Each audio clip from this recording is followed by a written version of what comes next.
আসসালামু আলাইকুম। বিদেশ যাওয়ার পূর্বে যে 3 দিনের ট্রেনিং করতে হয় অর্থাৎ বিএমইটি ট্রেনিং বা ভিডিও ক্লাস, সেটি মোবাইলের মাধ্যমে কিভাবে আবেদন করবেন অনলাইনে সেটি দেখাচ্ছি। প্রথমে আপনার মোবাইল থেকে গুগল প্লে স্টোর থেকে আমি প্রবাসী অ্যাপসটি ডাউনলোড করবেন এবং এই যে আমি প্রবাসীর ভিতরে ঢুকবেন।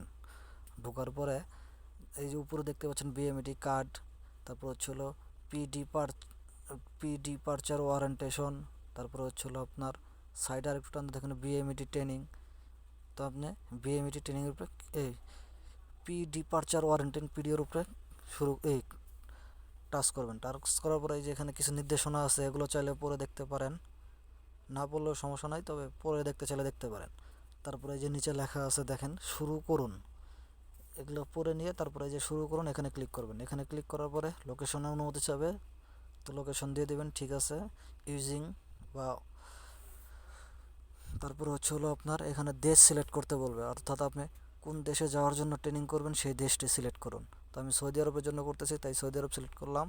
তারপর ট্রেনিং সেন্টার।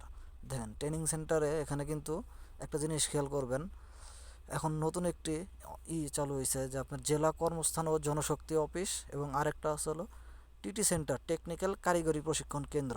তো আপনি যেই জেলা থেকে ট্রেনিং করবেন সেই জেলার নাম এখানে খুঁজে বের করবেন। যদি আপনার জেলা ও কর্মস্থান জনশক্তি অফিস থাকে তাহলে সেটা সিলেক্ট করবেন, তাহলে ভালো হবে। আর যদি ট্রেনিং কারিগরি প্রশিক্ষণ কেন্দ্র সিলেক্ট করেন তাহলে আপনাকে 3 দিনের পরে ফিঙ্গার দেওয়ার জন্য আবার সেই জেলা ও কর্মসংস্থান জনশক্তি অফিসে যেতে হবে। তো অর্থাৎ আপনি যদি জেলা ও কর্মসংস্থান জনশক্তি অফিসে ডাইরেক্ট সিলেক্ট করেন তাহলে আর আপনাকে 3 দিন পর অন্য জায়গায় ফিঙ্গার দিতে যেতে হবে না, এখানেই করতে পারেন। তো আমি যেহেতু বগুড়া জেলা করতেছি, দেখেন জেলা ও কর্মস্থান ও জনশক্তি অফিস বগুড়া দিয়ে দিলাম। তারপর তারিখ নির্বাচন করুন। দেখেন এই মাসে শুধু এই যে 11 তারিখ, এই মাসে শুধু 11 তারিখে ভর্তি হওয়ার জন্য একটি এই তারিখ ফাঁকা আছে। তো আমি এই যে 11 তারিখ গোল দেওয়া আছে দেখছেন, এই 11 তারিখের উপরে ক্লিক করলাম। ক্লিক করার পরে এখানে বুক লেখা উঠবে। তো 11 তারিখের উপরে ক্লিক করার পরে এই যে বুক, এই পাশে দেখেন আপনার টাইম সিলেকশন, মানে সময় সকাল 9টা থেকে বিকাল 4টা পর্যন্ত। তো আমি টাইমের উপরে ক্লিক করলে টাইম সিলেক্ট হবে। তো আপনি এখানে টাইম দেখে টাইমের উপরে সিলেক্ট করে দেন, তারপর বুক করুন। তারপরে আপনি এই বুকের উপরে ক্লিক করলে পরে বুক করুন। তারপরে দেখেন সংক্ষিপ্ত বিবরণ চলে আসছে। অনুগ্রহ করে নির্ধারিত সময়ের মধ্যে পেমেন্ট সম্পন্ন করে আপনার কাঙ্ক্ষিত বুকিং নিশ্চিত করুন। এখানে সময় দেওয়া আছে 20 মিনিট, 17 মিনিট। এই 17 মিনিটের ভিতরে আপনাকে পেমেন্ট সম্পন্ন করতে হবে। এবং এখানে যে তথ্যগুলো দেওয়া আছে এগুলো মিলিয়ে নেবেন। মিলিয়ে নেওয়ার পরে সব কিছু ঠিক থাকলে যে পরবর্তী পেমেন্ট করতে ক্লিক করলে যে পরবর্তী চলে আসবে, পিডিও অ্যানুয়াল কার্ডের জন্য পরবর্তীতে ক্লিক করুন। পরবর্তীতে ক্লিক করার পরে দেখেন এখানে পেমেন্টের অপশন আসবে। পেমেন্ট অপশন আসার পরে যে এখানে বিকাশ, তারপরে পে, আমি যেহেতু বিকাশও করবো সেহেতু এই যে বিকাশের উপরে ক্লিক করছি। তো 300 টাকা আপনাকে পে করতে হবে, খরচ সহ 306 টাকা। তো আমি বিকাশ অ্যাকাউন্ট নাম্বারটি এখানে দিয়ে দিচ্ছি, যে বিকাশ থেকে আমি টাকাটা দিব। বিকাশ নাম্বারটি এখানে দেওয়ার পরে দেখতে পাচ্ছেন বিকাশ নম্বরটা দেওয়ার পরে এখানে কনফার্ম লেখা আছে, আপনি কনফার্মের উপরে ক্লিক করবেন। তো কনফার্মে ক্লিক করার পরে আপনাকে একটা ভেরিফিকেশন কোড পাঠানো হবে। তো আপনি ভেরিফিকেশন কোডটি এখানে দিয়ে দিবেন। ভেরিফিকেশন কোডটি আসতে একটু সময় নিচ্ছে, একটু ধৈর্য সহকারে দেখেন।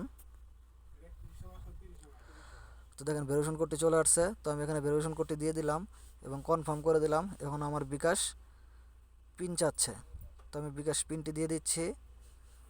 বিকাশ পিনটি দিয়ে দেওয়ার পরে আপনার 306 টাকা 12 পয়সা কেটে নেওয়া হবে খরচ সহ। তো বিকাশ পিনটি দেওয়ার পরে দেখতেই পাচ্ছেন তথ্য লোড হচ্ছে। তো এখানে দেখবেন যে অনেক সময় লোডিং থাকে, হয়তো 2-4-10 মিনিট সময় নেবে, তারপরে দেখবেন যে আপনার পেমেন্টটি সম্পন্ন হয়ে যাবে। তো দেখেন আমার পেমেন্টটি সম্পন্ন হয়ে গেছে। এখন পিডিএন কার্ড ইউজার আইডি, এই যে আমার ফোন নম্বর, ইউজার আইডি, আমার নাম, তথ্যগুলো সব ঠিক আছে। এই তথ্যগুলো কিন্তু খুব সুন্দর মতো মিলিয়ে নেবেন, কারণ ভুল তথ্য থাকলে এডিট করে ঠিক সংশোধন করে নেবেন। পরবর্তী সময় কিন্তু আর সংশোধন করতে অনেক সমস্যা হবে। এখন দেখতে পাচ্ছেন যে কর্নারে এখানে সাদা অংশ, এখানে আপনি আপনার ছবি চাইলে সেভ করতে পারবেন। আপনার ফোনে যদি ছবি তোলা থাকে পাসপোর্ট সাইজের, তাহলে একটি ছবি সুন্দরভাবে ক্রপ করে নেবেন। আর যদি না থাকে তাহলে আপনার ক্যামেরার সামনে দাঁড়িয়েও একটি ছবি সুন্দর মতো হাফ ছবি তুলে এখানে অ্যাড করে দিতে পারেন। আবার এই যে নিচে লেখা আছে ছবি যোগ করুন, এখানে ক্লিক করলেও আপনি গ্যালারি থেকে ছবি দিতে পারবেন অথবা ক্যামেরা থেকে ছবি তুলে দিতে পারবেন। তো দেখেন আমি একটি ছবি এখানে যোগ করতেছি, দেখেন।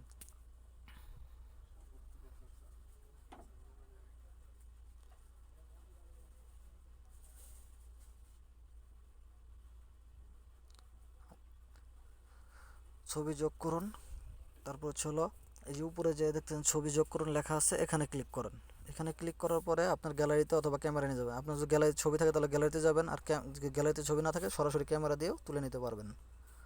তো দেখতে পাচ্ছেন আমার গ্যালারিতে হাফ ছবি আগে থেকেই তোলা ছিল, আমি এটি দিয়ে এই যে এখানে পরবর্তী ক্লিক করে দেব। তো এখানে ক্লিক করে দেওয়ার পরে আমার ছবিটি আমার এখানে প্রোফাইলে সেভ হয়ে যাবে। দেখতে পাচ্ছেন আমার ছবিটি সেভ হয়ে গেছে এবং এটা আপনার কম্পিউটারের মাধ্যমে প্রিন্ট করে নিতে পারেন।